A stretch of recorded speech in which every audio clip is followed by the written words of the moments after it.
General Kurilla, in your written testimony, you stated that, quote, despite gains in the counter-VEO fight, various groups in the central region retain the capability and will to target U.S. interests abroad in under 6 months with little or no warning, end quote.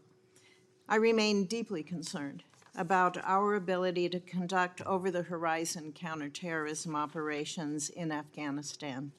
We've conducted only one strike against a target in Afghanistan since that withdrawal.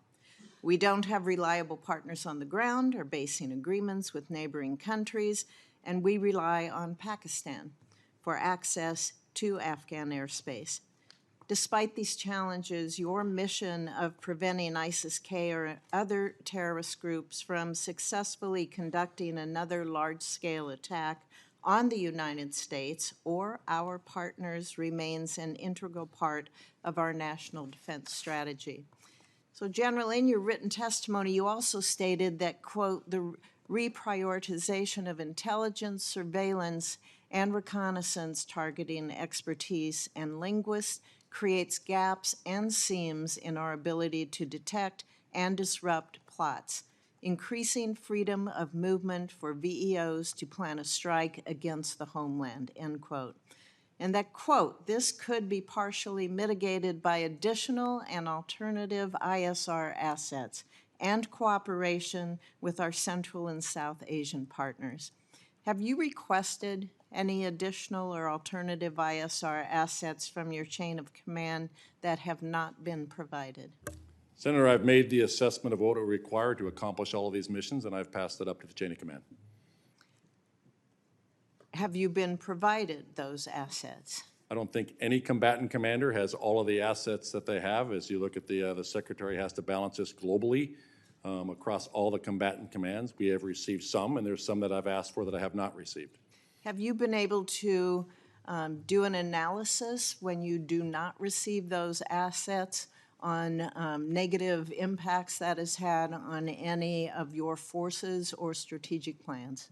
So, Senator, what I do is I term if I don't get these resources, we measure that in terms of risk. We look at the consequence of an action happening should we not get that resource and the probability of that action happening based on that. And we look at that across all the different resourcing and missions that we have.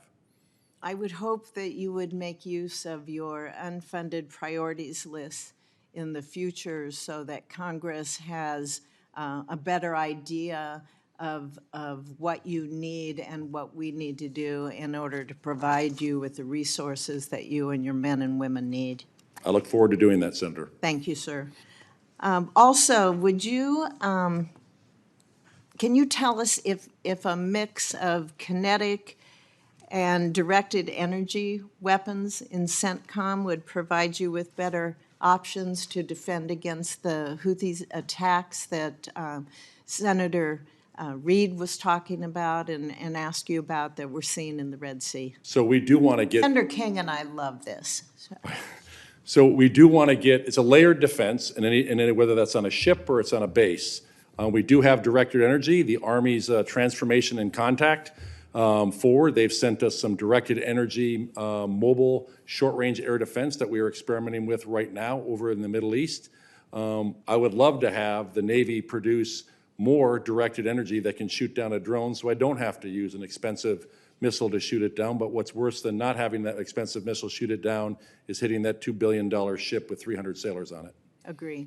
I hope that we can see some further usage of those developmental systems that are out there. But as you said, your first and most important priority is to protect the men and women that are serving this country. So thank you, sir.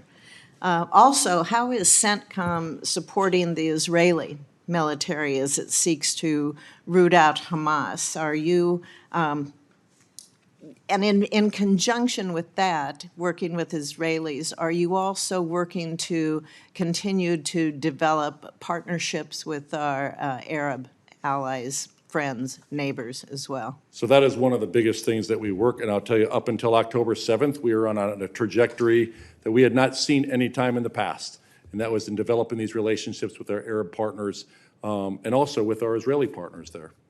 Okay. Thank you, sir.